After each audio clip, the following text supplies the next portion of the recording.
heard about the Loveland Pass Challenge, but when I think of Lincoln, I think of luxury. I don't necessarily think of racing. The V6 Lincoln and the other cars sounds like an interesting experiment.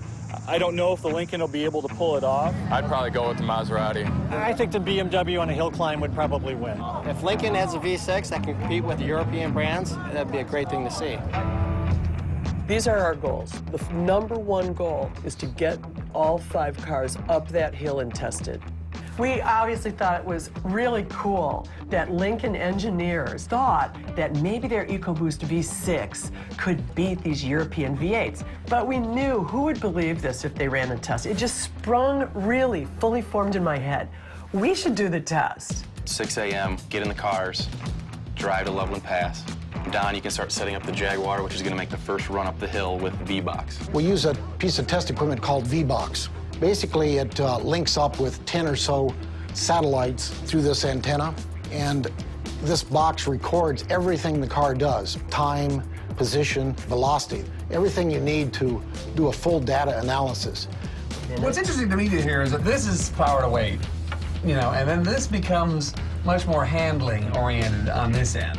This challenge, I think, will be a great way to change public opinion relative to smaller engines. In the past, the thinking has been, if it's a luxury car, it's got to have a V8. If we can show that this EcoBoost V6 gets the job done as well as, or maybe even better than, the V8s, then I think that's a key way to start moving perception in that direction.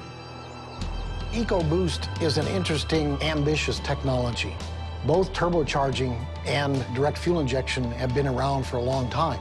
The magic is combining them, and the results are lower fuel consumption, maximum power with low emissions.